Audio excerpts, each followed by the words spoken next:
And here we are back again. And this time, as you guys may notice, I have back here with me again the triple OG, world renowned, world's greatest co-host, undisputed world's greatest co-host. The homie Caleb has returned. That's weird because, thank you all, thank you. It's weird because I listened to, or I'm in the process of listening to the episode where the homie Lauren, thank you Lauren, so graciously filled in for me last week, and it seems like it might be disputed, based on the content of that. As a matter of fact, I wrote the committee a letter in triplicate and asked that some of those disparaging words be stricken from the record. See, that's all completely unnecessary. Like, disparaging words, I think that's a bit of a stretch. Lauren and Junior got carried away, and I was trying my best to reel them in. Right. You know? As they do. Yeah, as they do. I haven't listened to the Dylan episode yet, but, I'm sure it was an episode. It definitely was. I definitely need to listen to it before Friday. Yeah. We have the finale for Peacemaker this Friday. Absolutely. I'm really excited about that. And then next week I'm going to be gone again. So we probably have some more fill-ins for something. Although we probably can go back down to one episode now, right? Like we probably, with Peacemaker being over. Yeah, it's, I think it's calm down a little bit. Yeah, we can calm down some. But yeah, the deluge of content, we can tone it down just a tad. However, I just got back from a trip. Yeah. That's a trip either. Like, no, that was Dragon Con. No, this is, I went to Universal this past weekend. And let me tell you guys, I went to the new Epic Universe that they just opened this year, and I want to tell you guys all about it because it was truly breathtaking for me. I am of the opinion that Universal, particularly Islands of Adventure, I think is one of the best, if not the best parks in the world. And I think that Epic takes that up a notch. I think that they, from a standpoint of like the immersion, I don't think there's anything close to it. I don't think Disney touches it. I don't think the old Universal parks touch it. Really? It's hard to really put into words just how legitimate the park was. So, for instance, the way that Epic is laid out is you can tell that they learned a lot of things from their years and years of operating theme parks. So where the buses drop you off is right at the front gate. And then the front gate takes you into Celestial Park. Now, in the old Universal area, they have the City Walk where just anybody can get in if you don't have a ticket. Mm-hmm. They don't have that at Epic. The Celestial Park in the center, it has 2 rides in it. And that's where all of your, not all, but the majority of like your food and drink vendors and like, guest services, like all those kind of little miscellaneous things that the theme park has to have that don't necessarily fit into the fun of a thing, but you have to have them. Right. And the genius of that is that when you go through, so the way Epic is, the Celestial Park's in the center, and you go through these portals. And once you go through the portal, you're in that area. And there is basically nothing out of place once you do that. So they have 4 worlds or whatever. They're probably going to add more. So they have a Harry Potter section that's based on Fantastic Beasts, and it's supposed to be like a 1930s Paris. Within there, they also have the British Ministry of Magic. The ride queue for that and the ride itself, I think are bar none. Like, I think that there is probably nothing anywhere in the world that can stand up to it. So it's like that. Yeah. I mean, the queue line when you come in, you just, so the queue, it is long enough at full length to accommodate a 10-hour wait to get on the ride. Oh, shit. The average is like 3. 3 hour wait? 3 hours, yeah. We only waited an hour. That's the longest we waited to get on anything inside of Epic. And it was the first thing we did that morning is we went there and got on that. I did see the wait time creep up to like 110. It's also important to note that like this is October, so it's not even like the peak summer months we're talking. Yeah, and that 3 hours was over the summer. And like once again, this is a brand new theme park. It just opened. Yeah. So you have to add all that into it. But there was so much to look at and the details in the queue, like just everything, like the animatronics and the way that it's all designed and the way it all makes you feel like you are in that place and you're there. There's nothing like it. And then the ride itself, the Ministry of Magic, or Battle at the Ministry is what it's called. It is the more like the interactive kind of ride. You don't have to wear the glasses for it. It's like, but everything is on the screen and you're kind of in the car that moves. Gotcha. But let me tell you, it was more immersive than any of the rides where you do have to wear the glasses. Like the technology is so legitimate. And the other thing that's really special about it too is you're in this kind of train car, but instead of, facing the ends of the car, there's a wall that's just not there, and you're all facing that empty wall, right? Gotcha. And you cannot see the edges of any of the screens. They all go way past where you can see. So the immersion is perfect. Yes. And they also have animatronics that like actual practical effects throughout the ride as well. And there'd be several times where like a Death Eater would pop up and we thought it was a guy in a suit, like an actor, but it's an animatronic. The movements are just so perfect. And like he's casting spells at other actors or whatever, like from the movies that are on the screen. Right. And like it's just timed so perfectly that it looks legitimate. Like even though your brain knows like, hey, I'm in this ride and I'm watching a presentation. The action and everything that's happening, there's so much going on that you really can't stop to think about that. Yeah. That's awesome. Yeah, it's about a 4-minute long ride, which is pretty long for an attraction, a theme park attraction. Damn. So that reminds me a little bit of like the Terminator 2 3D experience that they had at Universal. I mean, they've gotten rid of it now. Yeah, I never got to do that. Yeah, it's like it's a more primitive version of what you just described. Yeah. So you've done the Transformers ride, right? Yeah. So this is like, how the Transformers ride is like really fucking cool, but also like the 3D is just not quite there. Like you can tell a lot of it is like, it's the best 3D animation they had in like, 2005 or whenever the fuck they built that ride. Yeah. But it just doesn't hold up today. Whereas this is like, you don't have the 3D glasses. Right. And everything is crisp. Like, it's perfectly crisp. It looks like you're watching it in 4K, at like a Dolby theater. Jeez. Yeah. That's amazing. How does it... Because I'm trying to remember, like, how does it compare, like, to the overall, like, the other Harry Potter?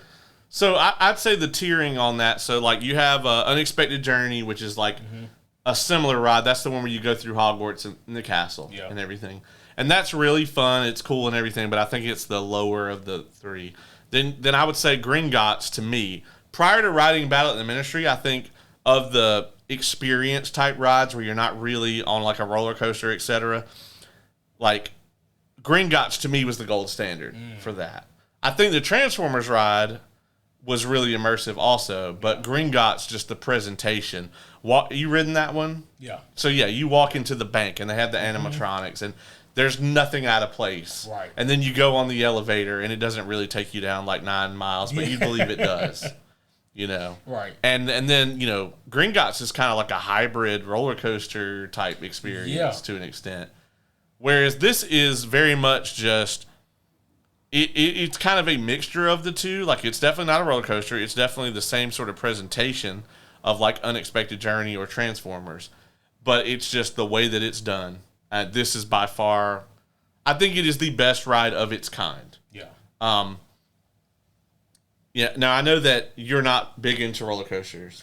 I am not. But I think that as far as like a thrill ride like that, I think the Hagrid's ride in Islands of Adventure is probably still my favorite theme park ride, period.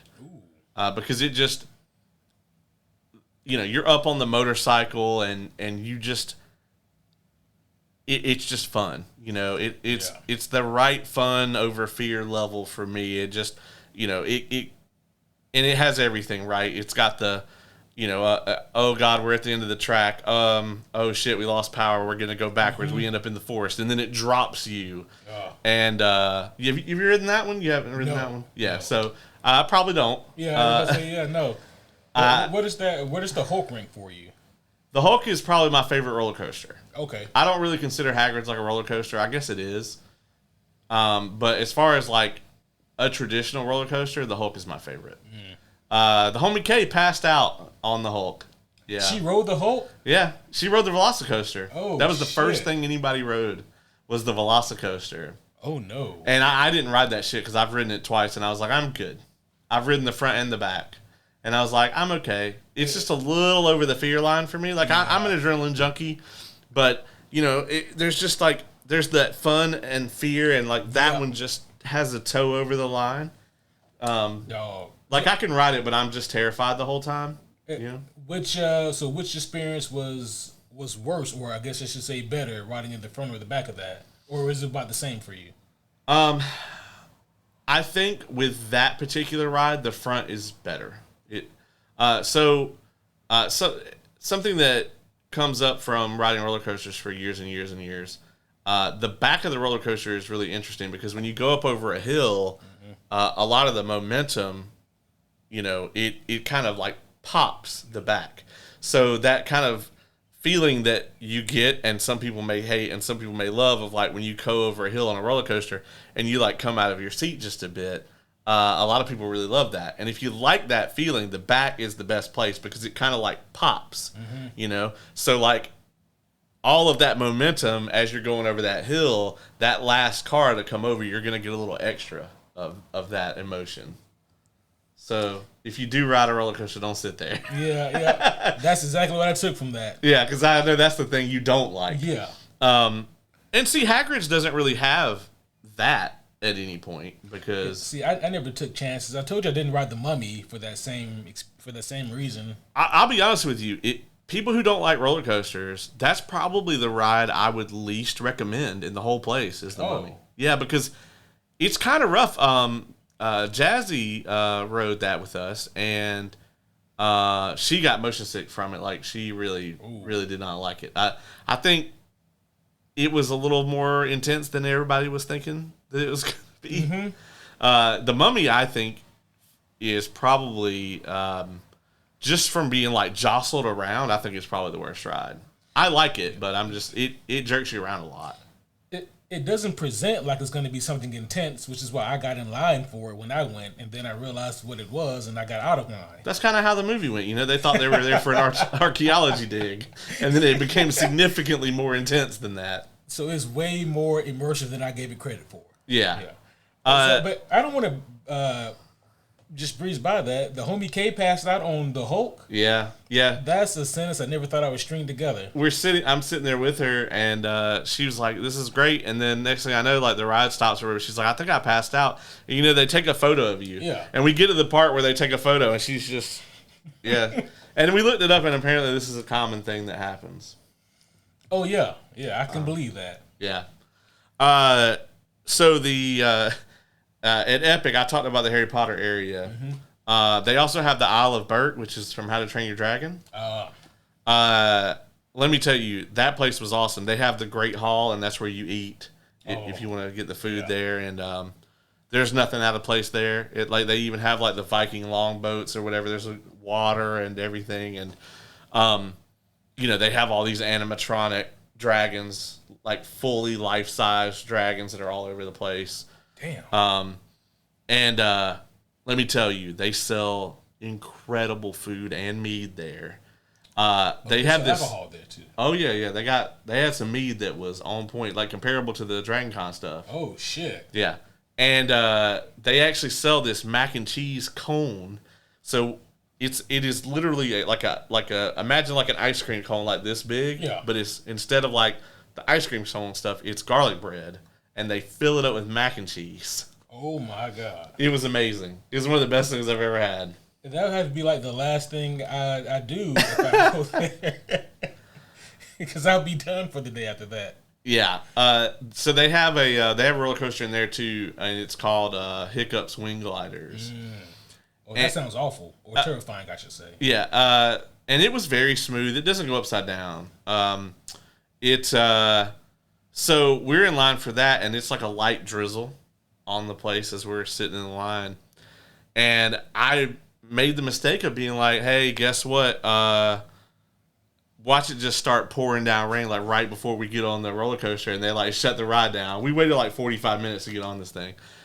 And literally as we're standing there, they're like, we're going to keep operating as long as we can, but like there is a storm rolling in. By the time we get on the roller coaster, like there's a fucking torrential downpour. And I'm like, oh, this is going to be worse. They're still running the roller coaster. Right. So I got my first experience riding a roller coaster in a fucking downpour. And I mean like the kind of like, it was like the you pull over to the side of the road if you're driving kind of rain. Oh, how was that? It hurts. I spent the ride like this because the rain hitting your eyeballs is horrible. And me and Oz actually, there's a part where the ride stops you. And we were up under one of the decorations or whatever. So there's just literally just a stream of water pouring into our car on top of us. I mean, we were already drenched, so it didn't really matter. Yeah. Man, yeah, that would make the experience, for me, so much more terrifying simply because whenever I'm caught in a downpour as it is, I have glasses on. Yeah. I can't see shit. Now I can't see shit, and I'm being flung to and fro, and I don't know what's happening. Yeah. And it was a great ride, though. We went back that night and rode it again. Oh. And it was really dope. Not in the rain. The Not in the Rain edition. Yeah. And, you know, it's immersive, and it gives you that feeling like if you ever seen the How to Train Your Dragon movies, you know, there's this part where, like, the roller coaster pops up over this hill, and they play the music. Yeah. And you just get this whole, you know, immersion of, like, you're actually, like, flying on Toothless or whatever. And it was very cool. They have a Monsters universe area that the homie Oz was really enamored with, and I think you probably would like too. And they have two rides in there. One of them is like a werewolf coaster. It doesn't go upside down either, but your car spins. So like the car you're in, there's people sitting facing forwards and backwards. Yeah. And it rotates like throughout the ride. Okay. The one that everybody's raving about though is like it's called like, it's something monsters, but it's like the Frankenstein experiment or whatever. And the castle is all, you know, all done up with like the Frankenstein stuff. And the whole idea is that it's apparently like Dracula versus Frankenstein. But then kind of all the monsters come out. So it's like the Mummy and all of that. Oh. And this ride actually, I don't think the screen technology was that good, but the practical effects were the best I've ever seen on a ride. Oh, yeah? Yeah, so there's a part, and I don't want to spoil too much of it, but just to give you an idea of like how crazy this is, it's kind of like the same as like the Forbidden Journey or like the Battle of the Ministry. You're kind of on that same, you know, kind of cart system where you're just, you know, 4 seats and you kind of have these screens and it'll tilt you forward and backwards. Right. Except this has like horror elements to it. Yeah. If you've ever ridden like the Monster Plantation at like a Six Flags or something, it's kind of like that. Just like turned all the way up. Yeah. But there's this part where there's a werewolf after you, and on the screen you see him like chasing your cart, and you're trying to get away from it, and your car goes through this tunnel, and it leans you back, so you're going through the tunnel like on your back. Yeah. And so like before you go into the tunnel, there's this werewolf on the screen, and it's chasing you, and then you go through the tunnel, and you can hear him. But when you come out the other side of the tunnel, there is a legit like animatronic actual werewolf like hunched over the tunnel like that's this. Incredible. And it was just like crazy shit like that, and Frankenstein like fights off all the other monsters. Oh man, yeah, that's the one. That's the area I was most interested in when you told me about this place. Yeah, it was cool. The immersion.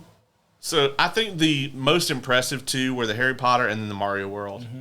The Mario World is insane. We did not get to do the minecart ride, which I was kind of disappointed with, and that'll definitely be like I want to play it, or I want to go do it when we go back. The reason my brain said play it is because we did do the Mario Kart ride. Yeah. And I don't even know how to tell you guys what happened. Like, we got off the ride and all three of us were just like, I don't know how we're even going to explain to anybody what we just did, because it's the kind of indoor 3D kind of experience type ride too, but you're also playing Mario Kart. They put this visor on you that's kind of like a Google Glass, and it has an overlay of what you are seeing on the ride, and so you can see the other cars and you can hit them with shells and all this other stuff, and wherever you're looking is where it aims at. Oh, so you're literally playing Mario Kart as you're on this thing. Oh, damn. And it's absurd, man. Just how I feel like you have to ride this thing like 7 or 8 times to see anything, because the first time you ride it, I feel like I missed everything because I'm playing the game. Right. I didn't have time to look around all the cool shit. I'm trying to score points and beat the other people. And you do have to drive the thing. You're on a rail, but you have to drive to pick up the power-ups and stuff. So if you don't actually drive through the course, then you'll miss things. So damn, that sounds crazy outside. Yeah. My neighbor has a car that probably shouldn't be on the road. Yeah, you guys can hear that. But if anybody is wondering, we did not get to ride Stardust Racers. Is that part of Mario World? The Stardust Racers is actually in the Celestial Park. It's the one that everybody is curious about because there was an unfortunate incident. That's the one that a guy died on like last month. And the day that we were there was the day they reopened it. Oh, really? Yeah, and so that is why we didn't ride it, because the lowest I saw the wait time get was 200 minutes. Oh, yeah. Shit. They didn't open it up until like 12 o'clock. Yeah, I didn't hear about the incident, but yeah. Glad they got it back up. Well, and it was of no fault of the ride. It was the Universal investigated, the state police investigated. I mean, everybody has to come out. Yeah. The insurance company looked into it. For sure. And so it was basically the guy that died on it. He had a pre-existing spinal injury that he should not have been on the thing to begin with, and basically ignored hey, if you have any of these conditions, don't get on here. And, it was just a very super unfortunate thing, the line for that was crazy. So we didn't get to ride it. So I definitely would ride it if I go back. Yeah. It's like 2 racing roller coasters. So like they're kind of when you ride it, you're on a rail next to another coaster, and you guys are kind of going through it together. Oh no. Double the fun. yeah. You have to tell me all about that one. But I highly recommend it, and if anybody does go. They are open until 10 o'clock. This park is. Okay. It stays open a lot later. I highly recommend being there at night. The last 3 hours, we could just get on stuff. It was like less than 15-minute wait for anything. And the park is beautiful at night. At 10 o'clock, they do this closing ceremony where they synchronize all the fountains and lights throughout the entire park for this big presentation. And it was breathtaking. Like, all of it was just really cool. And the rumor is that they're going to be adding another portal, and it's going to be a Middle-earth portal. That's heavily rumored. And, I mean, Universal acquired the rights to the theme park rights for Lord of the Rings. So they didn't buy that shit just to sit on it. Right. Oh, okay. So that would be incredible. That's enough to wake me up and get me to go. Yeah. What would you want to see from a Middle Earth themed park area? I want a Mines of Moria ride. And the finale for that ride, right, has to be you're falling down the thing while Gandalf and the Balrog fight. Yeah. So I think that would be really cool. Like, I shouldn't be here. Yeah. Why are we here? I think that would be really cool. Obviously, you want to see like all of the Hobbiton stuff. Yeah. You would want like a Hobbit area that did all that sort of thing. There's really so much that they could do with a Middle Earth portal, and I do think that they will expand probably the Harry Potter area, the Mario area. I don't know. It's already confirmed they are working on a Luigi's Mansion expansion for that. So. That would be awesome. Yeah, so that's already confirmed. I think Isle of Berk, I think they will probably expand some of that. The monster area, there's a ton of stuff that they could do. They're like the sky's the limit on that. I mean, they can add whatever they want over there. So I mean, it's literally Universal's monsters. Like, you can do whatever you want. Yeah. The more you talk about this, and this is an obvious thing, but like the more that this comes to mind, this shit is expensive. And like you have to wonder, like not just the bill cost, but like just the day-to-day maintenance and upkeep to do something like this is insane. Well, the fast pass for that park is like $250 a person per day, so they get their money back. And they also, right in the center of the park is the Helios Hotel that they just built, and it's literally in the center of Celestial Park, and the hotel is huge and overlooks the whole place. So I'm sure they're charging a nice pretty penny to stay there. For sure. Yeah, I mean, it's very clear that they, we said this a lot, spared no expense on this place. I'm going to tell you that the immersion in all of these areas was just ridiculous. And it's not that the other Universal parks aren't immersive, but, you're in the Jurassic Park area. Yeah. Okay, well, there's the Jurassic Park Jeep and a T-Rex, and, here's a ride where, you go down the river and there's dinosaurs and stuff. Cool. Yeah. All, like, bar none. Really cool, especially if if you're used to going to places like Six Flags or Carowinds where they do basically none of that shit. It's just like you get a cardboard cutout of get on the ride, asshole. Yeah. Stand in the sun for an hour and then get on the fucking ride. Whereas here, I mean, inside of Epic, inside of these portals, there's usually nothing at all out of place. You're not gonna see Frankenstein's castle off in the distance, and then right here there's like a fucking dude in a Coca-Cola outfit selling drinks or whatever. If they do have that, it's gonna be in like a monster themed shop. Yeah, the dude at the counter is gonna be dressed like fucking Dracula or something. Yeah, you know what I mean? And normally most of that stuff is very closed off. That's like awesome. Like the food counters in Burke. There's not a line to go up and order. You order it in the app, and then you just go to this window and pick it up. And everything looks like it's perfectly on the Isle of Burke. Everything is, decorated just so. So, I think they really took the immersion factor. Like, in the Harry Potter area, they built a city block. Yeah. That looks like Paris. God damn. And there are people that are fucking paid actors that are walking around in the, fucking French wizard outfits. Yeah. And it just looks like that's where you are. Right. And it's mind-boggling. Yeah. And if you see a shop, it's like, oh, cool, some, French wizard candy shop, whatever. Right. And then you walk in there and they have the things that you expect them to have, and you buy the things, and, most of the shops are real and they're open and all of that. So, yeah, man, maybe we do live in a simulation. Well, and also all the Harry Potter areas have the magic where if you buy their wand, there's little places where you can go and do the things, and our kids and our adults all had quite the kick out of that. And I figured out that, like, if there are personalized hells for each person, one of mine would probably be having to help, 6-year-old NPCs cast magical spells all day. Ooh. While staying in character. Oh, yeah. You got to stay in character. Unless you get to play a character that's just an asshole. Yeah, no. But no, you got to be, yeah.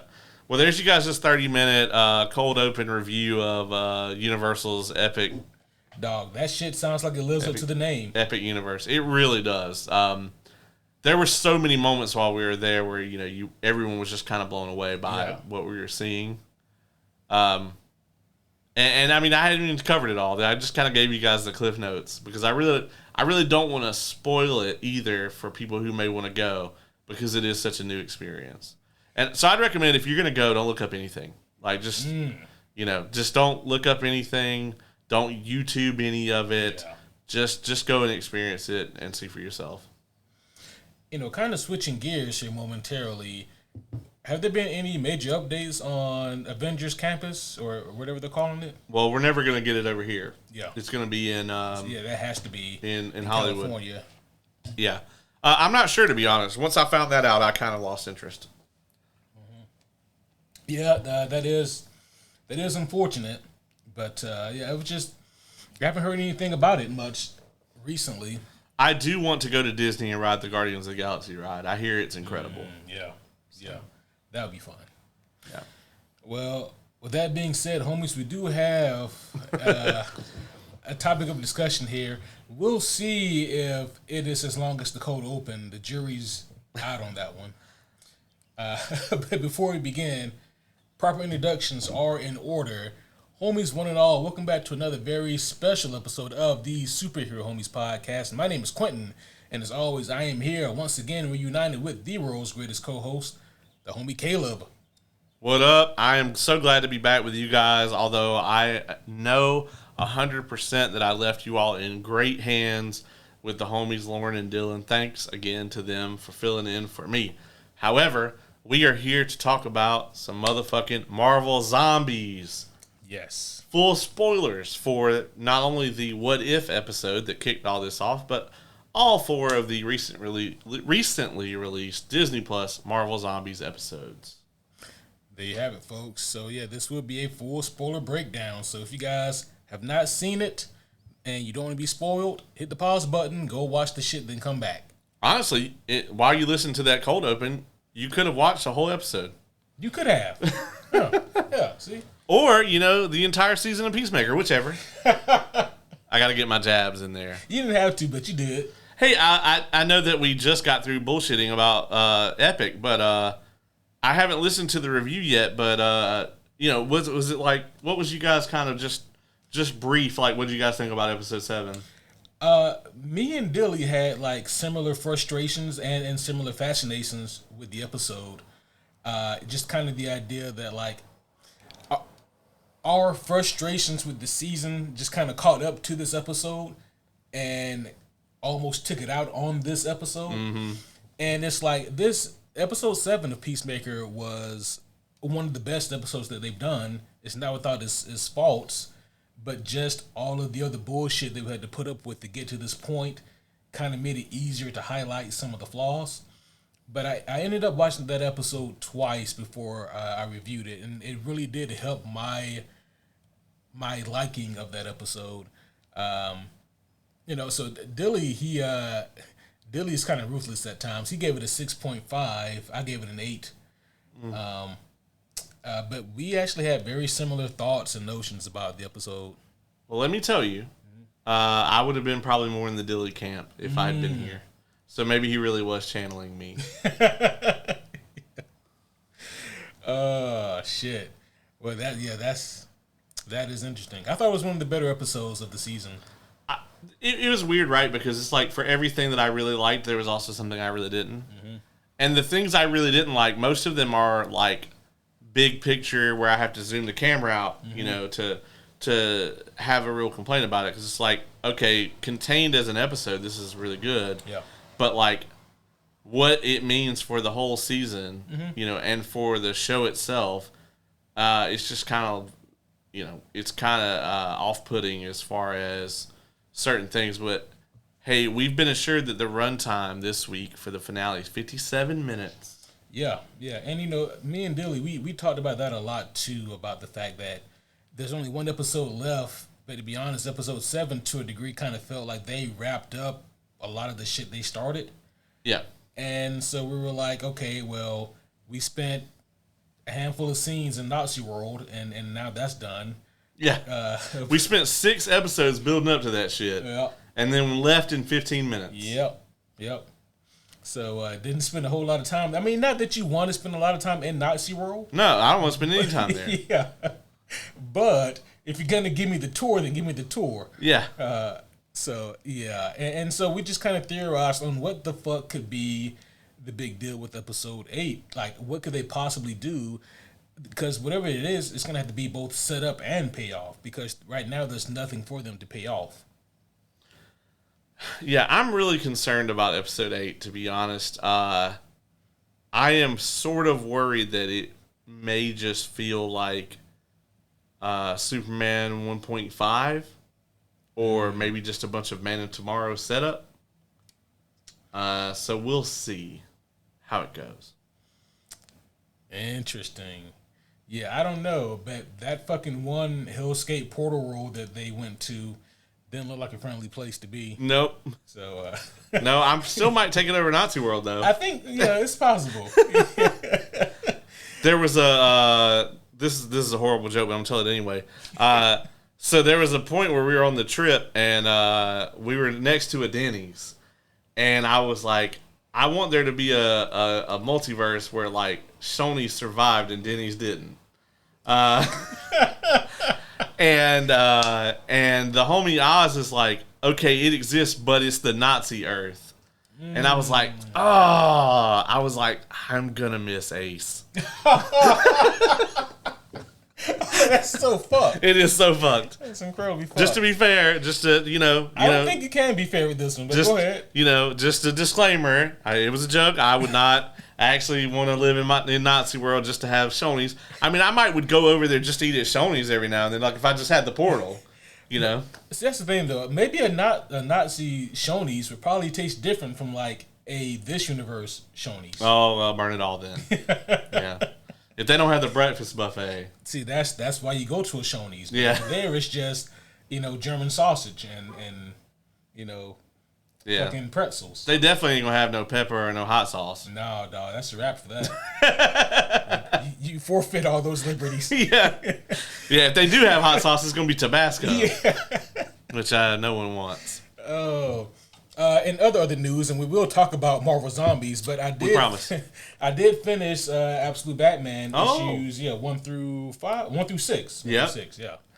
I really enjoyed this. I enjoyed this quite a bit. Yeah, I won't say too much about it because I'm sure at some point in time we will review it. Yes, this will be discussed. Probably sooner rather than later. Yeah. But it is in fact Absolute. I really dug a lot of what they're doing here, and Scott Snyder, he's on to something with this one. I've got to buy all of them now anyway because I bought one of the hardcovers. That's how they get you. Yep. Now I got to buy them all. Yep. That being said, man, I'm like a little over. I think I'm probably about halfway through Doomsday Clock. I think I am. I'm right around the point where Bruce realizes he shouldn't have locked Rorschach up in. Like, ooh.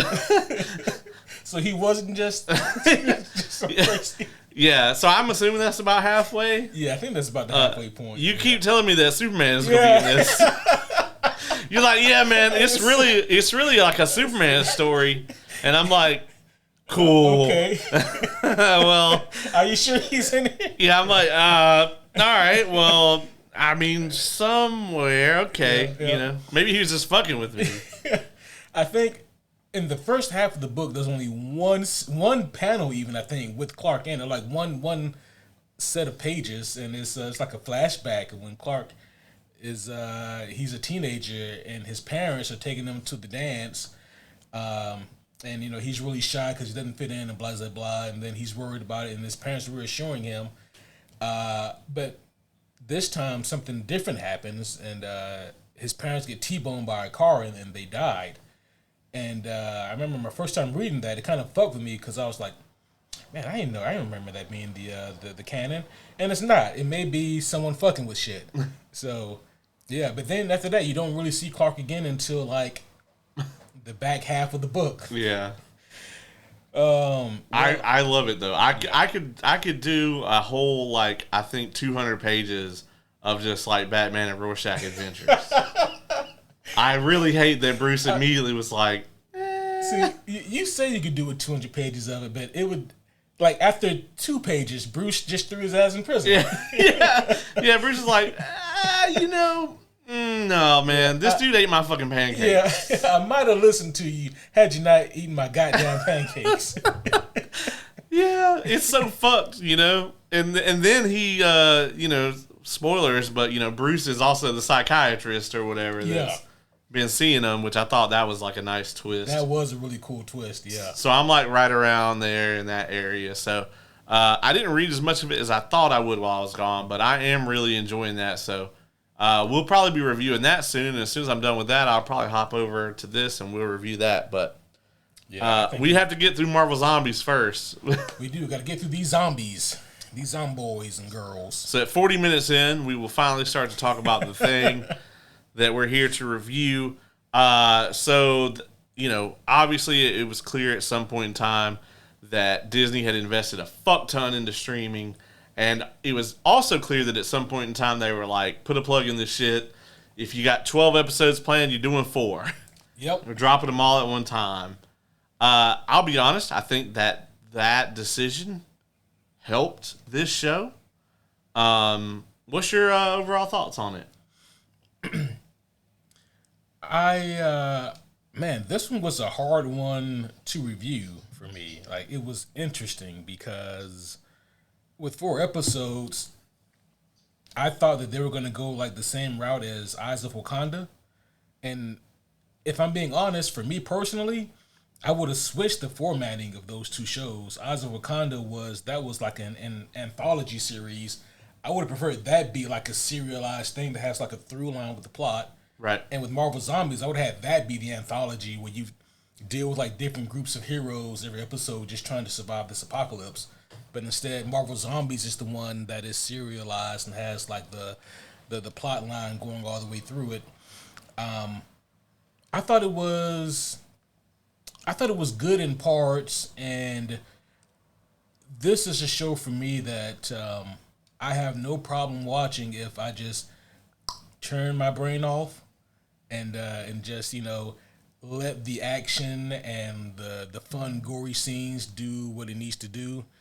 But if I'm trying to pay attention to like the actual plotting of it and what's happening, it can be a little frustrating in that regard. But on the whole of it, I actually ended up liking this, I think, more than I thought I would. How about you? I'm right there with you. Zombies aren't my thing. And it's not like for the reason that most people have. Like, I'm not like grossed out by them or anything like that. It just, as a concept, it just doesn't do it for me. And I think a lot of that has to do with like, if this came out 10 years ago during the zombie craze, when it was Walking Dead had 11 shows and World War Z and like, everything was zombie. Fucking iZombie was on CW even. Like, how do you have a pretty cast of zombies? But the zombie craze went on for a while. Yeah. And I was pretty annoyed by almost all of it. It just really, it was never really my thing. Like, I really liked season 1 of Walking Dead, but then it became evident that they weren't going anywhere. Robert Kirkman even came out and was like, yeah, I have no interest in exploring like the origins of like the zombie plague or trying to resolve that whole plot line or whatever. And I was like, cool, man, thanks for letting us know. And then I just stopped watching it. Thankfully he gave us Invincible. So it would be like, if like during season 2 of Invincible, he went, yeah, we just, that whole Viltrumite thing, I just really don't have any interest in exploring any of that. Never going to hear about it again. Everybody would have been like, well, okay, here we go. Yeah. And I kind of understand where Kirkman was getting at with Walking Dead, right? How like the whole big theme of it is not about finding a cure for the zombie apocalypse. It's about trying to survive in a world that is now desolate and changed, and nothing you can do about that. It's a very big proponent of the humans are the monsters. Yeah. Yeah. And in some regards, like, this is kind of ironic, but The Last of Us was kind of the same thing until it wasn't. Right, yeah. They tried. Yeah, for sure. I didn't really know what to expect going into Marvel Zombies. Yeah. Until I started watching it, and episode 1 is, again, I keep using the word interesting because like I just was so intrigued, like what is this and where are we going with this? Yeah, so the zombie thing not being for me, I went in with a negative expectation. Yeah, I didn't want to review this. Yeah. I was like trying to get you guys to do it while I was gone. I was like, please. And then, they made Kamala Khan the main character. I knew. And I was like, okay, well, all right, go on. And Iman Vellani reprising her role there, really awesome. I love her in this. I actually think in the first episode, I really love the little character moments that we get with her and Riri and Kate. I love their dynamic and everything. I was like, the fuck couldn't we got a live action of this at any point, because I think it would have been great instead of like the Marvels if we had gotten this. Because all three of them really have this, they all really have something to contribute there. Mm-hmm. Kate is more the practical, skill-based person. Yep. Kamala is more magic-based, and then Riri is more tech-based. Mm-hmm. And they just make a great team, the three of them. I don't know where the fuck any of that was. I feel like Marvel could have really played with that, but here we are. Right. And so once Kate and Riri got vaporized by zombie Captain Marvel, somehow the least annoying version. Who was that she was eternally fighting? It's fun. That was Icarus, the Eternal. Oh, okay. I really didn't put that together because you barely see him. I know, you can barely see him. Yeah. And, watching that scene, I was like, this is so interesting who the MCU chooses to push as like, these are like our super heavy hitters. And I'm like... Well, you got to think, when they kicked off making all this Disney Plus shit, they really thought that, Captain Marvel and Miss Marvel and Kate and... the Eternals and all these other people were going to be the new mainstays. Thankfully, they got Namor in here. Yeah. But it didn't really work out that way. Thankfully, they got a bunch of Red Guardian, although this Red Guardian is a little more Black Widow and a lot less Thunderbolts. Yeah, it's really not until the end of Red Guardian's kind of arc here where I started to see him again as a person. Like, okay, yeah, you're acting like someone who lost their wife and daughter. That was a great scene, though. Yeah. But, also, we got Blade Knight. So we got Blade Knight in here, and it can't overlook that. What is interesting to note is that Mahershala Ali did not voice Blade. Really? He did not. It sounds just like him. It sounds very much like him. But I looked it up, and apparently, no, it's someone else. That's fucking hilarious. He's never going to get to play Blade. No. And, from what I understand, Marvel thought that he would voice him, which is why Blade looks exactly like Mahershala Ali. Wow. Yeah. That's actually crazy. The dude that voices him, his name is Todd Williams. And he was on this show called The Chicago Code. Mm. And the reason that The Chicago Code is important is it was a show that was made by Sean Ryan of The Shield. And that's why I know about it. Just another day. Yeah, it only got one season. It got canceled, unfortunately. It was basically the reverse situation, though. It's about this person that works in the it's like, so I want to say that they work for the police department or they're an attorney, but it's like the politicians are corrupt instead of the cops.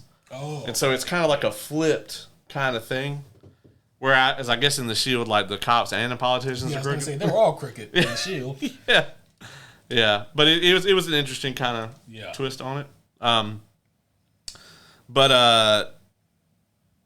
Since we're talking about voice actors, they actually did get Haley Steinfeld. Like the cast on this is ridiculous. Randall Park came back. Simu Liu came back.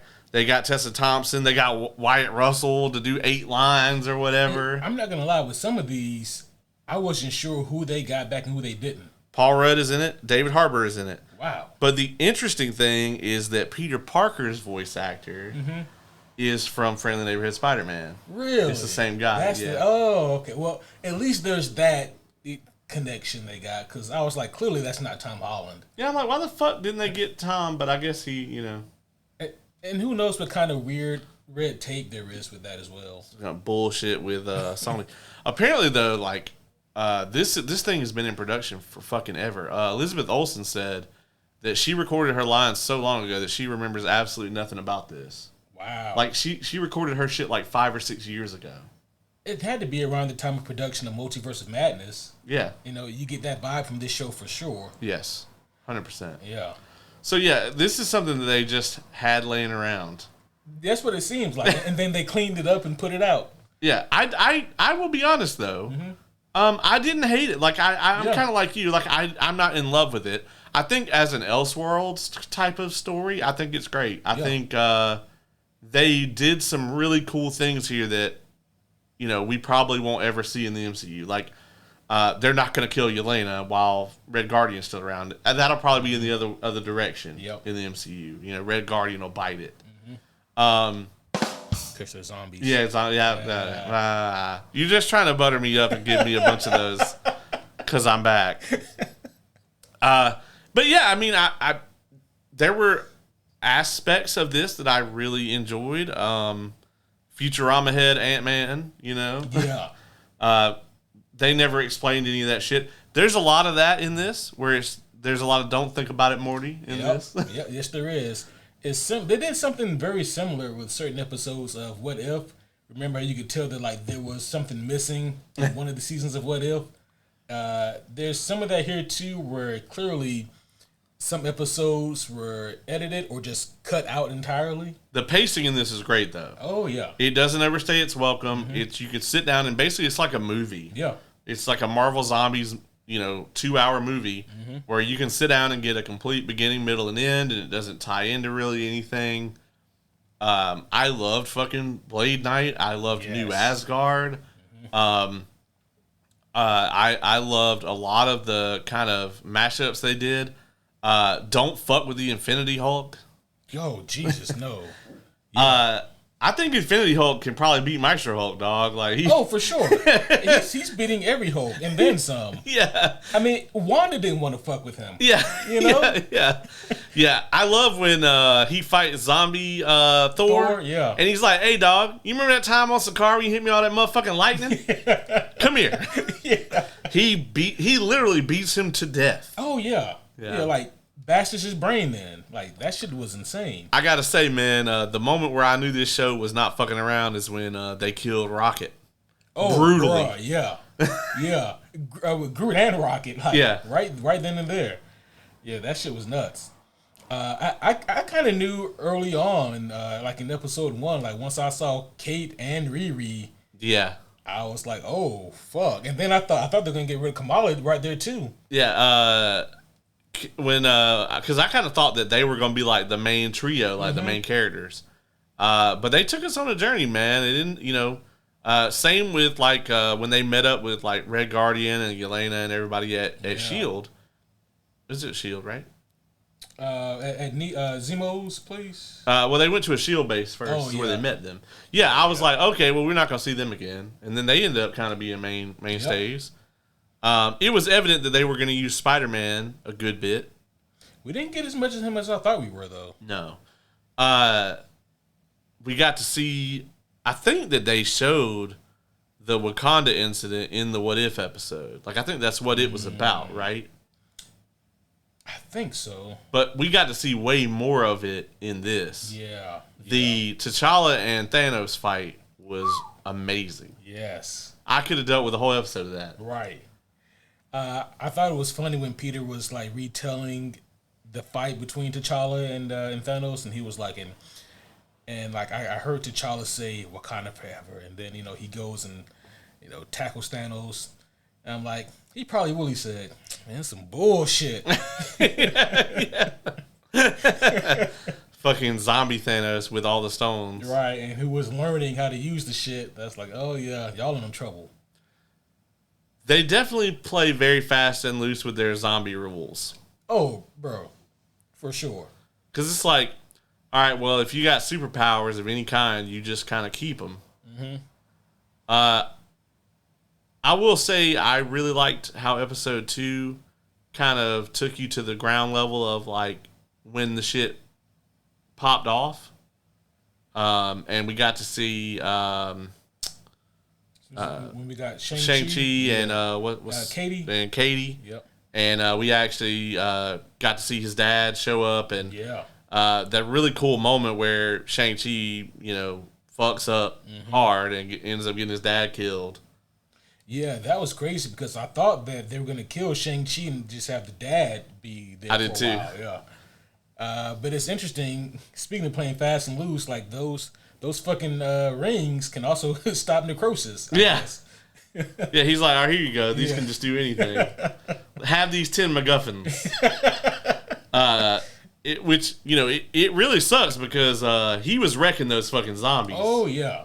I was like, man, the 10 rings are very effective at fighting zombies. Bro, yeah, he was giving them the business. He was. Yeah. I wish we had like more time actually to explore some of these characters and like how they came about.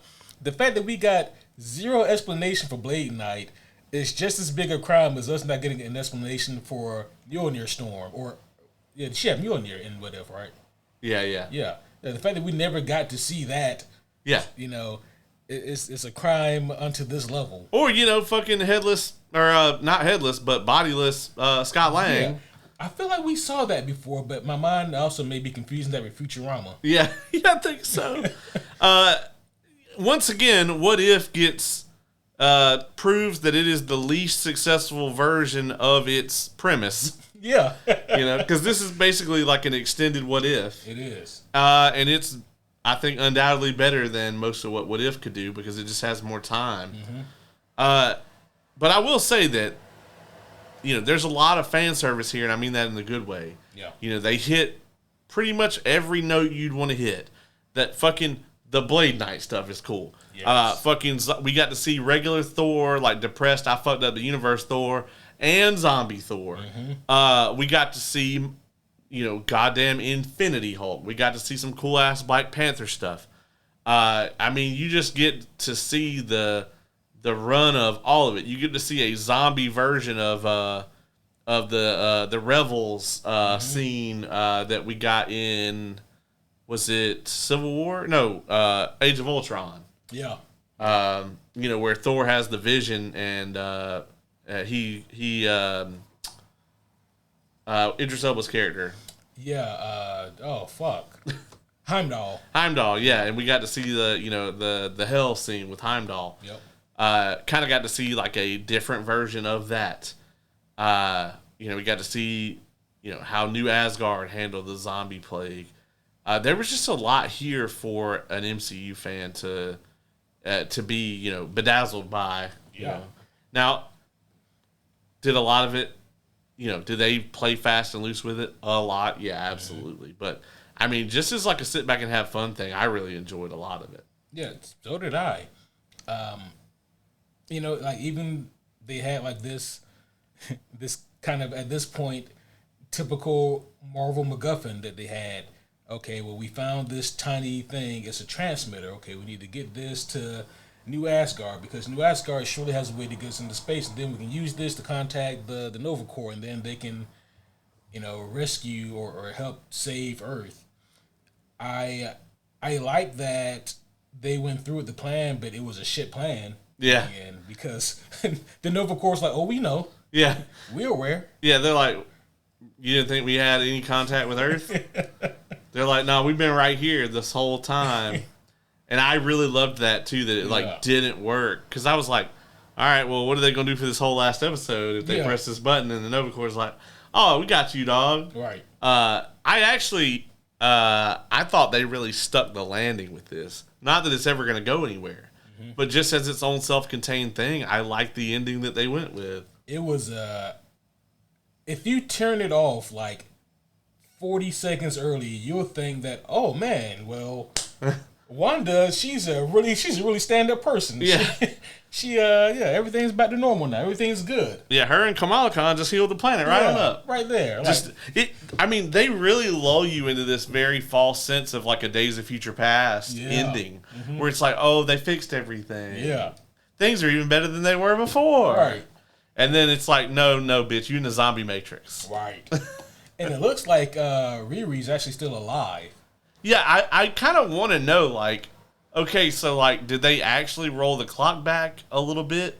Well, if you remember, when Riri got bit, she injected herself with something, and she said, I hope this works, or something like that. Yeah. And then we never got to see. So it looks like maybe she was able to stop the infection, but I think she had, like, a Iron Man arm where she got bit. So, yeah, maybe she lost the arm. Yeah. That was nuts, though, that ending. It's pretty bleak, and but it's a good kind of classic horror trope. It's the Nightmare on Elm Street, you know, like old girl thought that she beat Freddy and she was awake, and then she realizes, oh no, I'm still dreaming. Mm-hmm. This is very much that. So I dug that because you had to wonder, like, okay, well, what's Wanda's plan? Like, what's Wanda planning on doing to fix the planet? Yeah. And nothing good. Yeah. We kind of got like a different version of House of M there at the end, you know. It's like but you know, House of M, she truly altered reality. With this, she just kind of, I guess, put Kamala in like some kind of dream state or trance. Yeah, where it's like she just sees everything as if it's normal. Right.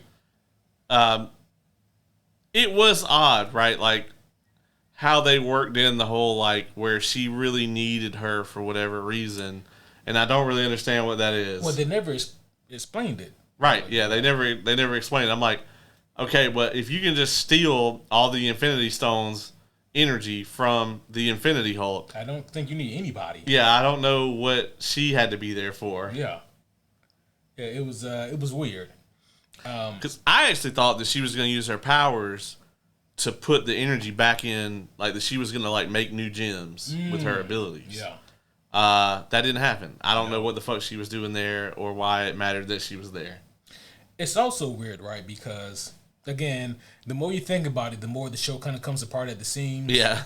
But if the Hulk absorbed all the power of the Infinity Gems, then why can't he just undo the zombie apocalypse? Right, why can't he just fix it? Yeah. Yeah.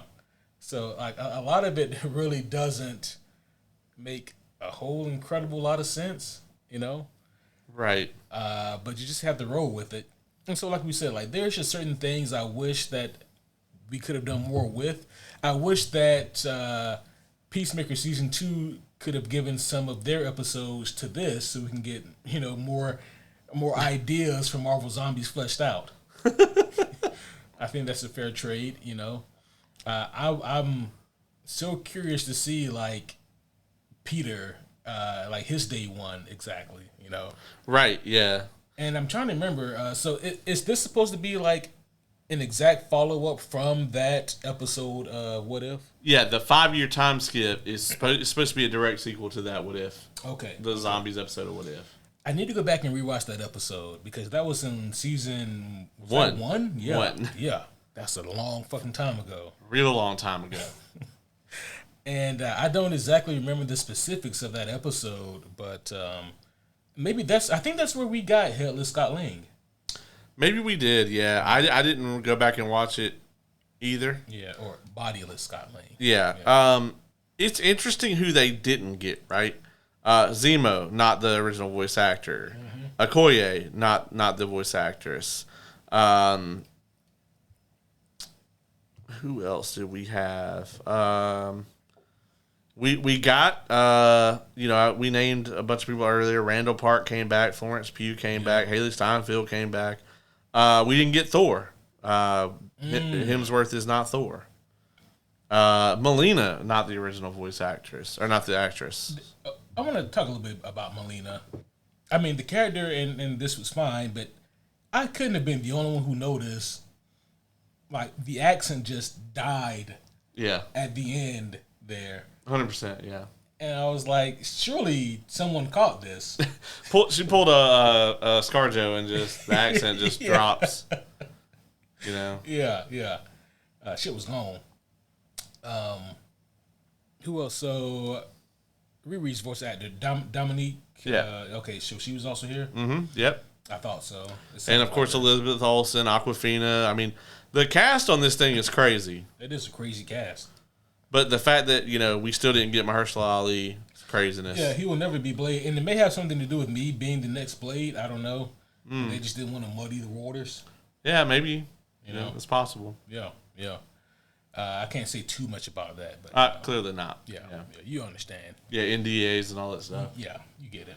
I hope you have better luck. Yeah, I mean, thus far, you and Mahershala Ali have played Blade the exact same amount of times. Absolutely. and also I and Mahershala Ali have also played Blade the exact amount of times. So, don't let your dreams become memes, folks. In this universe, we're all Blades, Caleb.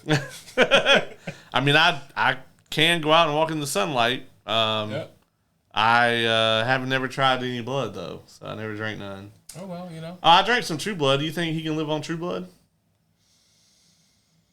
He probably wouldn't like it. Yeah, well, I don't think any of them like it. Yeah, that's true. Let me get some O negative. Yeah, I can get some of that O negative. Oh, that's what I got. Shit.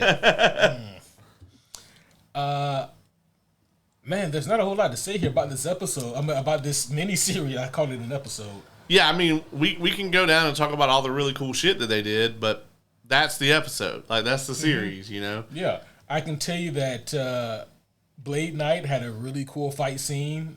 I think it was in the Shield base. Yeah. That shit was badass. The whole concept of Blade Knight was amazing. Yeah. And again, to reiterate, I need to know how Blade became the Fist of Khonshu. Yeah.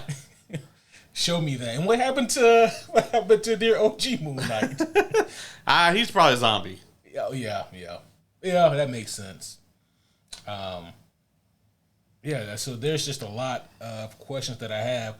Do you think that we could potentially ever get a season 2? They do leave it pretty open-ended there. Probably not. Maybe if this just does some gangbuster numbers on Disney Plus. But I feel like Disney really wants to move away from all this stuff. What do we got? We got one more Disney Plus show that's confirmed right now. So we have Vision Quest. Oh, yep. But we have, what's the other one that was in like the big montage? It's like the Booster Gold. Oh, Wonder Man. Wonder Man. Yeah, that's right. I forgot about Wonder Man. So we still got Wonder Man coming out. Is that this year? I think so. It's supposed to be this year. Wow. Again, haven't heard anything about it. Nope. Nope. Unless they're just going to shelve what they already made, then it's still coming out this year. But I think the only thing after that's announced that I know of is Vision Quest. Yeah. And I have to imagine at this point they're only going forward with Vision Quest for Tommy. Yeah, Tommy. Yeah. If I had to guess, I think all 4 of them will be in it. Mm-hmm. So WandaVision, Billy and Tommy. Yeah. That would make the most sense. I mean, and Ultron. Oh yeah, and Ultron.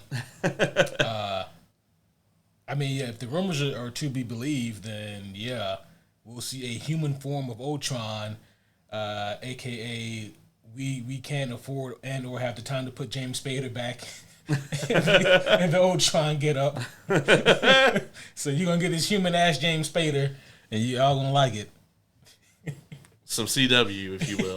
some the CW special. I think it could be good though. They've done a really good job with that corner of the universe. Mm-hmm. I mean, obviously, what we all want is for Mephisto to be in it. Ooh, I mean, again, Mephisto just kind of makes sense. It's one of those things though where I hope they haven't gone too far away from like the essence of Mephisto, so that it still makes sense for that show. Right. I mean, because like the easy layup is just extract what's already been done in the comics. How did the kids come about? Well, Mephisto lent one of some souls. Right. Yeah. Oh, here you go. Yeah. Yeah. For a price, of course. So here you go. Yeah. Yeah. Nothing's for free, kid. Like that's kind of the easy layup there, and like as far as Vision goes, I don't know how, in terms of the MCU, how we're gonna go from like white Vision to like personality Vision again. I'll be honest, like, if we see Wanda again, I'm really tired of, like, villainous Wanda. If we see Wanda again, I think a redemption arc would be in order. They're going to have to do some legwork to get there, though. Oh, for sure. And I don't know if they have enough space in this TV show to do that legwork without taking a lot of time from everyone else. Yeah, that's true. Well, I mean, if they make it about the family, right, then it could possibly work. I'm not saying maybe that the whole thing needs to happen in this show. I think maybe they could lay the groundwork for her to have a redemption arc in the future. Because they're going to do a follow-up to Agatha. They're probably not going to call it that because, I mean, obviously. Mm-hmm. But they are going to continue down this pathway of, like, this, of the magical sort of mystic corner. I think another easy way to make it even bigger, you just have to do what they should have done in WandaVision. You have to incorporate Doctor Strange at some point. Yeah, absolutely. Honestly, like, this should all be lead in for Doctor Strange 3. Mm-hmm. Yeah, I agree. And, and listen, Marvel, if you want us to forget the post-credit scene that you guys are probably never going to pay off, fine. I forget about it. Yeah, I forget about that shit all the time. Congratulations. Yeah. I'm sure that some people are still wondering, so why was Charlize Theron just randomly showing up there? Yeah, I've never liked her in anything anyway, so, go for it. I gotta be honest, man. Like, I know that's a hot take, but I'm kind of with you. I think she's a tad bit on the overrated side for me. Yeah. Fury Road was terrible.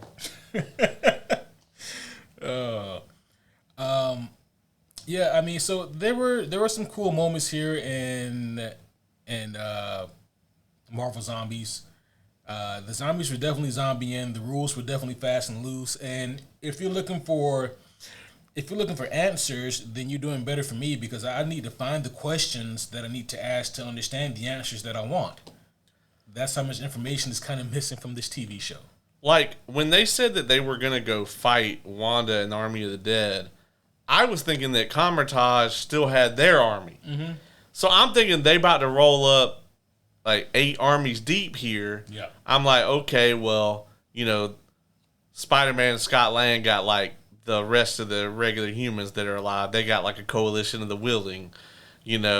Obviously, like maybe Riri has built like the Iron Legion. Mm-hmm. I'm thinking like, okay, we're gonna see some like end game type shit here. No, that portal opened up and like 7 motherfuckers stepped out, and I was like, you guys literally have the Infinity Hulk. Yeah, like that's like being like, okay, well, 1 million won't do it, but like 1,000,007 might. That's the magic number. Because it's like you barely increase the strength of your side by all of you showing up here. Yeah. I'm not completely convinced that the Hulk needed all of you, to be honest. Yeah. I mean, this motherfucker punched one zombie and took out like 1,000 of them. Yeah. At the very beginning. He was killing zombies literally without touching them. Yeah, he like the big old kaiju zombies, he was just breaking them with his mind. Yeah. Like, in retrospect, y'all are real lucky he didn't just decide to fuck y'all up, Yeah, I'm not sure why he didn't just Beerus delete Wanda. Yeah. Like, why didn't he just hit her with that same beam that Thanos hit Rocket with? Bruh. I get that she's insanely powerful, but like she ain't Infinity Hulk powerful. I don't know that anybody is. Yeah, all right, that legit may be the most powerful entity in the MCU. Like, who they got on that scale? Like, him versus Galactus would be interesting. Yeah, even Thanos, right? Yeah. You take a look at that, and like Thanos is just wielding the gauntlet. Mm-hmm. The Hulk absorbed the stone's energy into his body. Yeah. All of it. All of it. Yeah. He's not just a conduit. He, by all technical accounts, he is the stones. Isn't there like a Hickman Thor run where he like beats Galactus? It's possible. I can't think of it though. I just like randomly thought about that. That's a random bit of trivia right there. Well, I mean, we were just talking about Thor and Galactus. You know. Yeah, you know, everybody does a job every once in a while. You know, it's interesting how that happens. But no, Infinity Hulk, I guess he knows that his purpose there is to keep safe the stones and to guard them. And this takes me back to a question that you asked earlier that I have to ask again, which is, what exactly did Wanda need Kamala for? Because it was just never made clear. Like, I can't think really of anything that Kamala can do that Wanda either can't replicate or can't get around. And it's not like in Multiverse of Madness when she needed America Chavez because she could, like, universe hop. And Wanda specifically needed somebody who could do that so she can get her kids from a different universe. This isn't even that. This is just, we need to do this because plot reasons. So, I don't know. That's one of the downfalls to this show only having 4 episodes and they clearly being cut somewhere along the lines. Yeah, this is a. I'm sorry. It's Donny Cates. I can tell by the cover, it looked like Donny Cates. Yeah, it's the Black Winter arc. Ah, okay. Yeah, Thor apparently just straight up rocks Galactus' shit. Yeah. That man, was that Rune King Thor? There's a version of Thor that is just ungodly powerful. Yeah.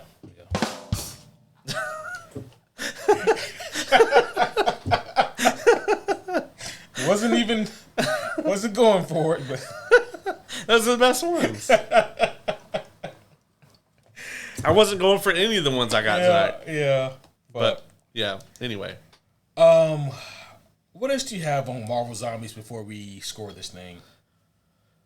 I mean, we've talked about it. What you think of the animation style? I thought it was good. It was pretty much right in line with most of the What If stuff. I thought it maybe was a little better than the typical What If stuff. Mm-hmm. I liked a lot of the action here. You could tell the frame rate on it was very good. Yeah. Especially when they got to some of the gruesome deaths of some of the heroes towards the end. They fucked Zemo all the way up. Oh my God. By the way, I loved Zemo here. I love that he turned the raft into like a mobile fortress or whatever. Yeah. I also really loved Zombie Namor. Oh, that was terrifying. I thought Zombie Namor was gonna be like the main bad guy in this when it happened. Yeah. As soon as I saw Wanda, I was like, okay. Yeah. As soon as they were started talking about like the Queen of the Damned or whatever, I was like, we know who this is, motherfucker. But it was. I think this was good. It was enjoyable. It doesn't do a whole lot. Mm-hmm. It's kind of like Deadpool and Wolverine in that it's like, okay, here's a lot of contained shit that I really like, but does it move the needle in the MCU? Absolutely not. I mean, this isn't even a 616 story. This is very much a what if kind of thing. And apparently it is actually canon. It's just a different multiverse. Yeah. So like one of the multiverses is real fucked. Yeah. Uatu was like, ooh. Yeah, he was like, oh, you know what? I actually got some shit I got to do. Maybe I just won't look in on this one. Yeah, I'm sure they'll be fine. They'll be fine, yeah. But overall, man, it's paced very well. It's very fun. It plays with the post-apocalyptic genre in a lot of different ways.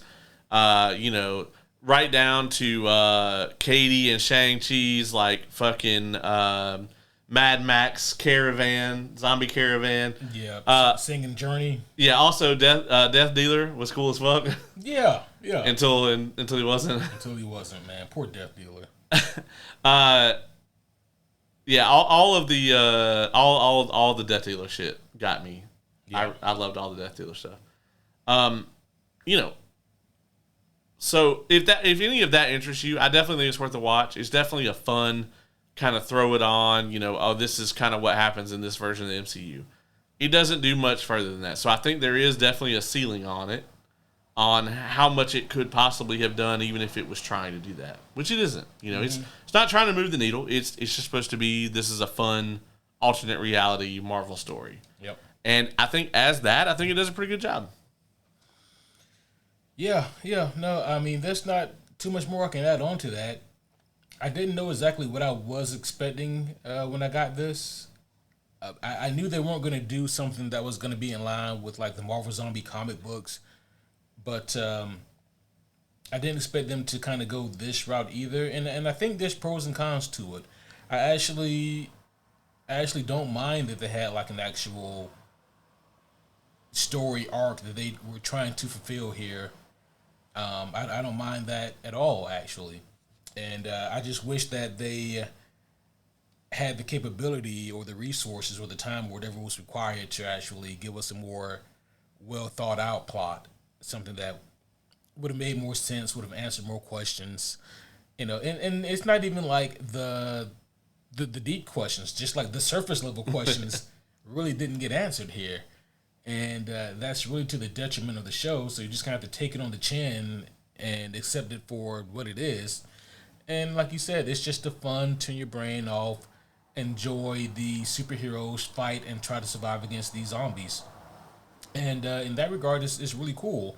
I was so confused, just really quick here on a not a tangent here, but a bit of a rant. Back in, I think it was episode, was it 2 or 3 that featured Shang-Chi? Yeah, 2. 2, yeah. When we got like I wasn't even thinking about Pym particles, but like the fucking giant shit. The giant cockroaches and the giant bird and all that. Along with the zombies, I was like, what the fuck is going on? Yeah. And I'm like, okay, so Pym particles were heavily used somewhere along the lines here. They're either assuming, right, that either this shit was more explained in that episode of What If, and they were just really assuming that everybody remembers that, or there was some other shit they had planned that just never saw the light of day. I remember Wakanda being in it. That's what I remember. I remember Okoye being in it. Yeah. That's it. Yeah. I got nothing. I think their plan was originally to do something along the lines of the Marvel Zombies comics. But I think that got scrapped early on when they decided, okay, well, like, we're not about to spin off 30 fucking Disney Plus shows. Yeah. We're not gonna do that anymore. Yeah, anymore. We were gonna, but all right. Oh, so this is so fucking random, okay? But I had to say this because I've never seen it. In the wild, I saw this girl. She was probably in her early 20s. She had on a Falcon and Winter Soldier t-shirt. I've never seen a single piece of that merchandise out in the real world. Like on a human. She might be a plant. But that would be at Disney. They infiltrated the... Infiltrated. I see. Yeah, you get it now. Yeah, I see. You know? I mean, that's the only explanation I can think of. The mouse got motherfuckers everywhere. Everywhere, dog. Can't get away from the mouse. Yeah. You kidding me? I guess I'll go first on this one for the score here. You damn right. I'm gonna give this thing...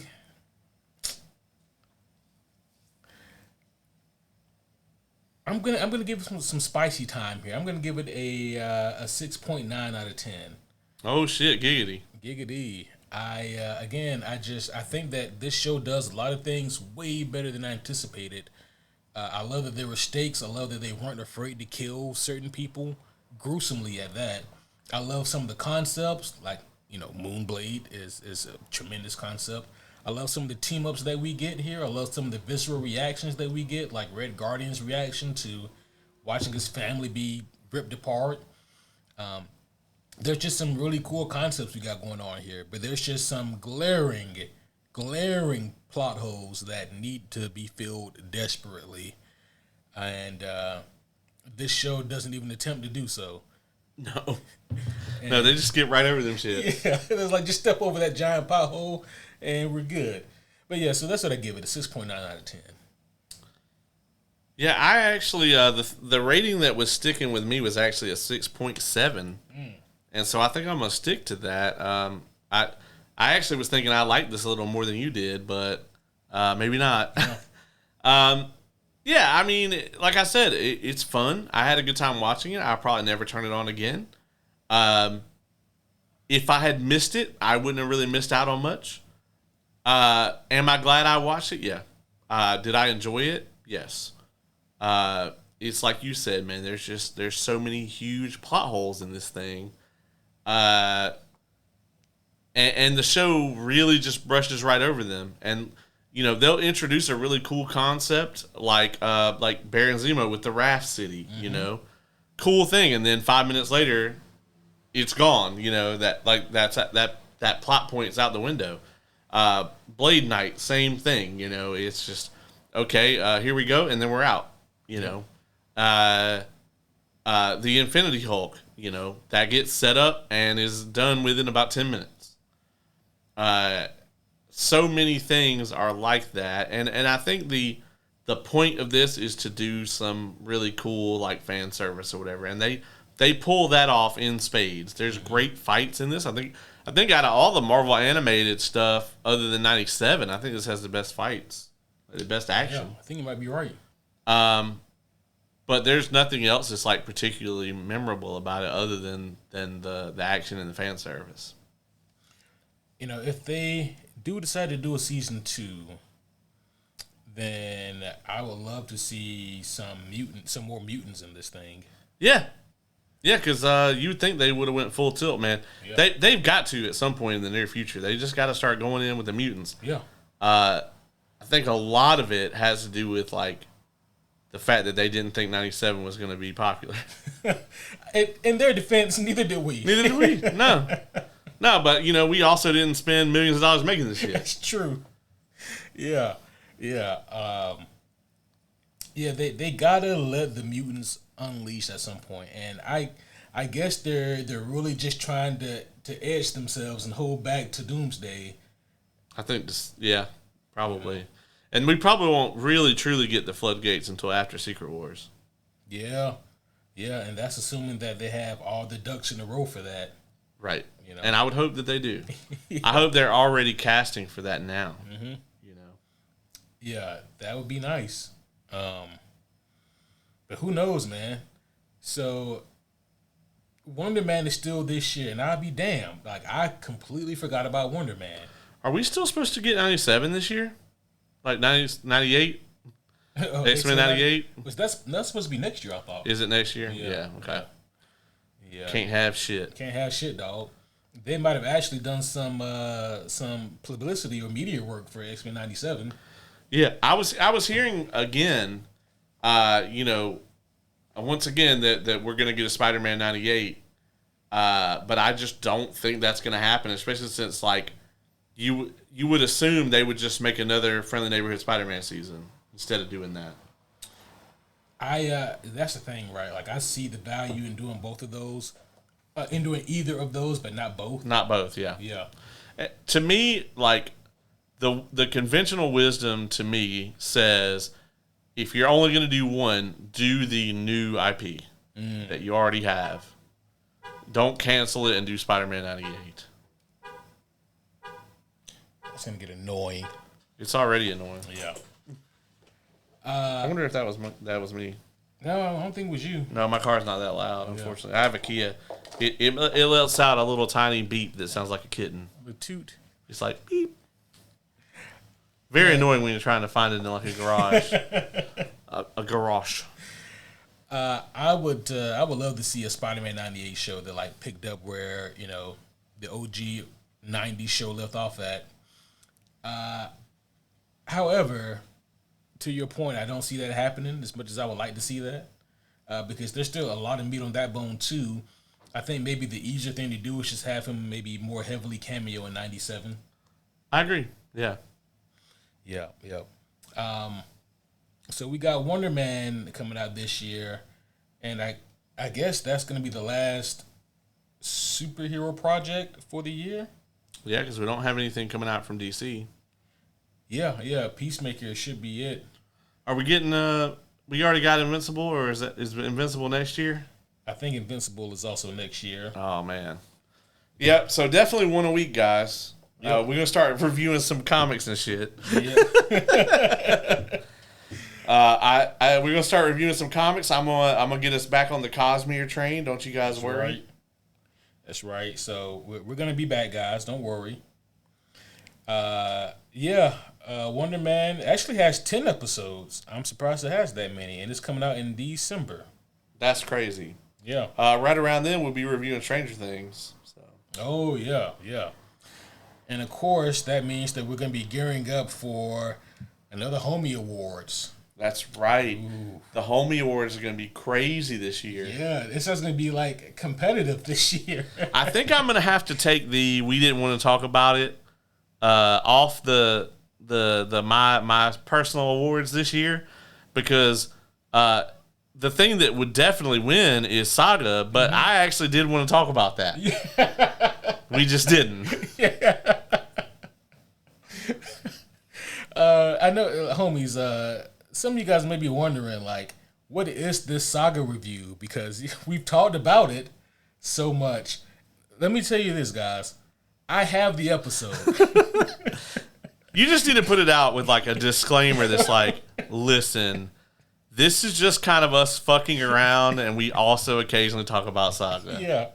I might put that out next week when you're on vacation. Yeah. Here you guys go. Here's some behind-the-scenes bullshit we recorded. This is us pretending to talk about Saga for 2.5 hours.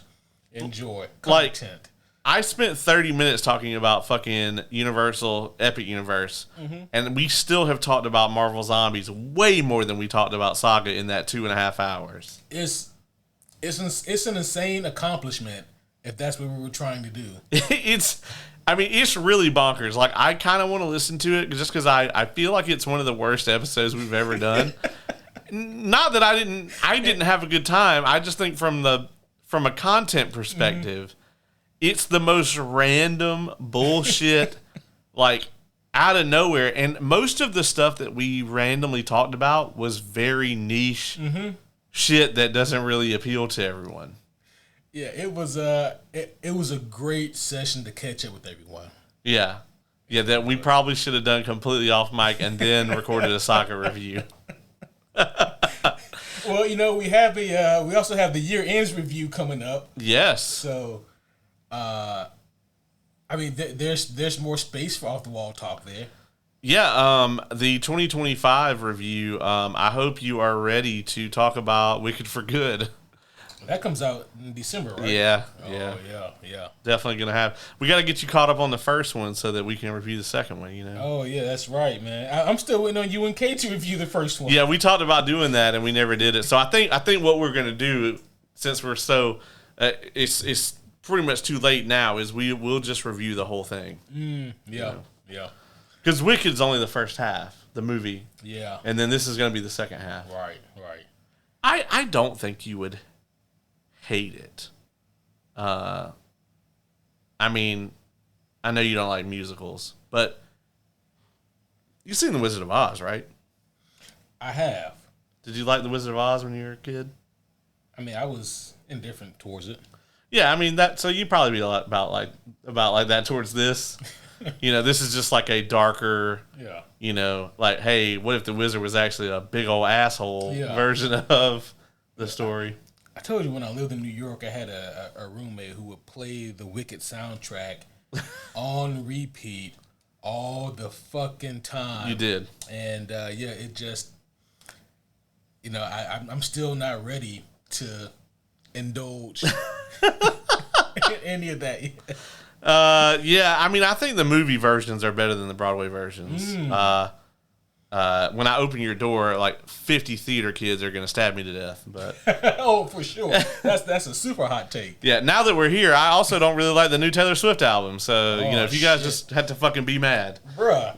All right.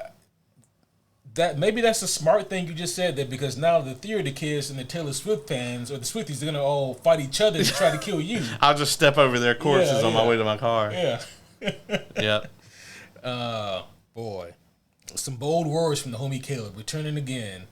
Look, man, I've been out the game for a minute, Yeah, dog, I'm refreshed. I get it. Refreshed. Well, it is good to have you back, man, and I am looking forward to this Peacemaker finale. Yes, in just a few days we'll be wrapping up season 2 of Peacemaker. I still think it's weird as fuck that we that we have 2 seasons of a Peacemaker show. Right. You know, it's also just as funny and baffling. It is so weird that we got 2 seasons of fucking Peacemaker. Like you said, 5 years ago, you say, hey, man, so we're going to get 2 seasons of this character named Peacemaker. Like, fucking Peacemaker. Yeah. But what's also baffling and hilarious is I'm a little sad that we won't get any more seasons of Peacemaker. 10 years ago. Is that confirmed?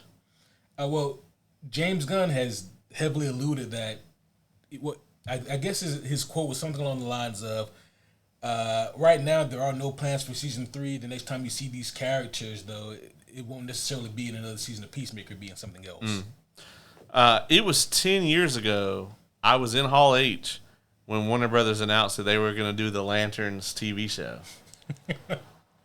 And if you would have told me that day that day when that happened, there was no live action Peacemaker at all. No. If you'd have told me then and been like, hey, 10 years from now, we're going to be sitting around reviewing the 2nd season of a Peacemaker TV show, I would have been like, number 1, who the fuck is Peacemaker? Number 2, that's some bullshit. And also that this Lantern show wouldn't even have a trailer yet. Well, at least Lantern show is finally coming out. Yeah. Yeah, finally. Yep. Next year. Yeah. So we're finally getting the Lanterns TV show that DC promised us back in like 2015. Yeah, yeah. I was in Hall H sitting there. I saw the announcement with my own 2 eyes. I was there. And we still haven't got this damn television show. Yeah, dog. That shit is, yeah. But we got 2 seasons of Peacemaker. We got 2, not 1, but 2 seasons of Peacemaker. Do you think we are going to see Superman on Friday? You know what? A few episodes ago, I said yes. I'm stick with it. Yeah, I think so too. Yeah. I mean, it's so hard to say because I don't have hardly any context for next week's episode. No, I think they were purposefully very elusive in like the next week. Yeah. You know. And also, right, like, not to go off on Peacemaker at the end of this episode, but what do you do with Keith? Like, clearly that's a clear villain origin story they're setting up there. But at the end of the season, when he's beat the fuck up, are we going to do a time jump? Is he going to try to come for Peacemaker? I mean, this season has to end with him versus Keith, right? Because, you know, he faced his dad in the first season. Yeah. And so, like, this season, to me, has to end with him killing his brother again. That's so goddamn dark. His Nazi brother. Will he come to our universe and go from Captain Triumph to Captain Nazi? Yeah, Will he become the Captain Nazi? Maybe, yeah. He might, yeah. I mean, he's probably not going to call himself that. Yeah. Or maybe he will. Who knows? I just think, I mean, if he came to, like, the current state of the United States of America, he might not be too, like, what the fuck. But, you know. He still definitely be like, what the fuck in some areas, but in other areas, he'd be like, y'all are kind of better than us in some ways. Yeah, yeah. Yeah, he really would. Yeah. But, I mean, the first time he, like, showed up in, like, a city with, like, a Hispanic mayor or something, he'd be like, what the fuck? The fuck is this? Yeah. Yeah. Just be a complete, like, mind fuck for him. Yeah, yeah. He'd grab him and be like, where the camps at? Yeah, yeah. Yeah, what's going on here? They'd be like, well, it's the alligator one in Florida. You just, you know. Oh, yeah, shit. They'd be like, we got camps too. That's what would happen is, like, our government would be, like, trying to one-up. You know, they'd be like, you guys got what?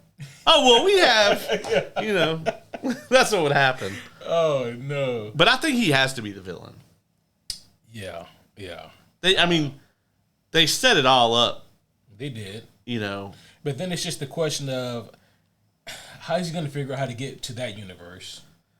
You know. Also, I just want to point out that, you know, I wasn't here for the episode, but Peacemaker's dad was less of a shitbag in the Nazi universe than he was in this one. Yeah. Me and Dilly, we talked about that. We had an interesting conversation about old Augie and about his moral fiber, and we're not convinced entirely, about his moral structure. What if we find out that when they got the gates, they swapped places? Like the Nazi one came to this universe, and the one from this universe that was supposed to be here ended up in that universe. I guess the only thing though is that we know that Augie from Earth 1 has always been a dickhead. That's true. Yeah, that's fair. Yeah, that's fair. So, who knows? And also, are we ever gonna? Well, I guess we got the question about the alien. We know that an alien dropped off the gate, and that's when Augie shot it, and they got the portal. But we haven't gotten any more information about the goddamn alien there. Or what it was or anything, And knowing James Gunn, they're not going to answer that shit. I mean, the random shit with Red Saint Wild. Yeah. I mean, it doesn't get no more random than that. I mean, if you take out his entire arc, the season is undisturbed. Other than, Eagly being the prime eagle. Yeah, I mean, take out Eagly too. He's just... he has his own B-plot, that's completely away from everything else. Right. He just occasionally shows up to eat the main character's food. Right. That's it. Eagly didn't give a fuck about the Nazi universe. They got food here. They got food there. It tastes the same as food in another universe. Yeah. It's just the Cheerios got a H on the end. Yeah. That would bother me. I want you to know that I about woke up everybody in the hotel because I'm watching this shit in the middle of the night. And when was it Danielle? What's her name? Abadalio's character. Yeah. When she goes, man, I suck at Scrabble. I laugh hard as fuck. The way she delivers that line is perfect. I suck at Scrabble. Hey, it's your first time playing it. Yeah. That reminds me. Before we wrap up here, for you and the homies, I'm going to put myself in the hot seat here. I already have a code open for the Peacemaker finale. It is some wild shit, a true story, and I will leave out as many names as necessary, but I've been given permission to tell it. Oh no, am I in this story? You are not. Okay. Yeah. The shit is it was just so fucking random and hilarious, and I was like, hey, dog, I have to tell this on the podcast, right? You shouldn't have told me this unless you wanted me to tell it. Well, the fact that I'm not in it means that I give you full permission to tell it to whatever extent. I don't really care, beyond that. I'm now very curious and looking forward to that cold open. You said the hot seat, and that actually got me thinking that, I need to order the sauces for this upcoming Hot Ones pack so that, we can go down the line. Oh, boy. Eat us some chicken with the homie Dylan. Yep. How is his tolerance to heat? It's probably somewhere between myself and Kevin. Oh, so he's pretty stalwart then. Yeah, I think so. Yeah, I think it kind of depends. Just a little bit. Yeah, I haven't had any of the sauces from this new season, this new pack. But one more thing before we go, man. You should check out The Studio. The Studio. Yeah, it's a new show that's coming out. It's it's kind of like a parody of how things are in Hollywood. Is that Seth Rogen?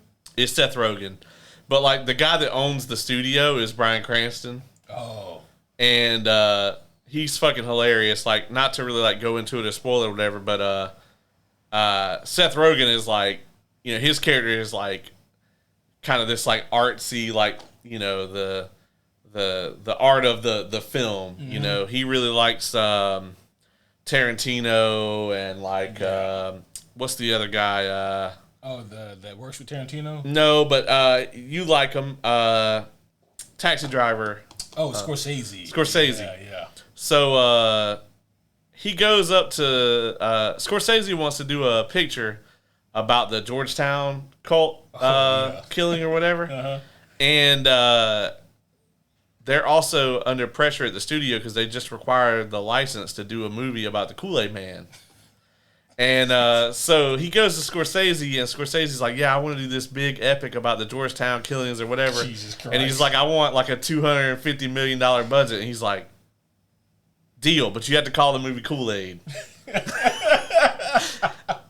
And Scorsese's like,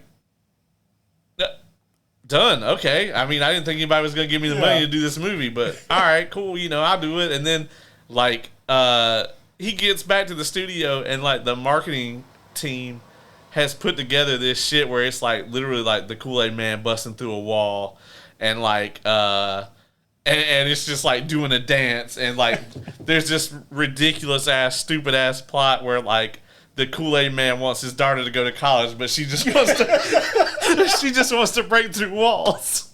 Jesus. And like up until the last second with the meeting with Bryan Cranston, he's like, no, we're going with the Scorsese movie, whatever. And he's like, Bryan Cranston calls him in there. He's like, I understand we just spent $10 million to buy Scorsese's script or whatever. He's like, why would we do that? And then Seth Rogen like changes his mind, and he shows him the dancing Kool-Aid guy animation. And Bryan Cranston's character is like, this is terrific. This is the best thing I've ever seen. And then he's like on the way out, and he's like, hey, so why'd we spend $10 million on the Scorsese script or whatever? And Seth Rogen's like, so we could bury it, and then he couldn't make his Kool-Aid movie. And like there's just this like long ass pause, and then Bryan Cranston's like, that's fucking brilliant. And it's just really good. A lot of it is like in that kind of vein of like just picking on like Hollywood doing stupid shit. Yeah. So that sounds incredible. I might have to check that out. Bryan Cranston sold it for me. Yeah. You know, I'm hit and miss on Seth Rogen. There's things he's done that I think are hilarious, like The Interview. And then there's things where I'm just like, why the fuck was no one else available and we just got Seth Rogen, you know? Yeah. Donkey Kong, for instance. Oh, I forgot about that. He's terrible. But yeah, Bryan Cranston is like this fucking sleazy studio owner. Yeah, that sounds pretty good, pretty cool. It's fantastic. I need to watch more of it. Yeah. What's it on? I think it's on Apple, so Plex. Because fuck them. Clearly not a sponsor. All right, we should probably get out of here before this turns into the soccer review. Yeah. All right, homies. Well, hope you guys enjoyed at least that segment of Marvel Zombies. Yeah. Amongst other things. That's right. Marvel Zombies asterisk. That's right. That is going to be all for now. But, homies, we will see you guys again very soon for the Peacemaker Season 2 finale. But until then, my name is Superhero Homie Q. And I'm Superhero Homie Caleb.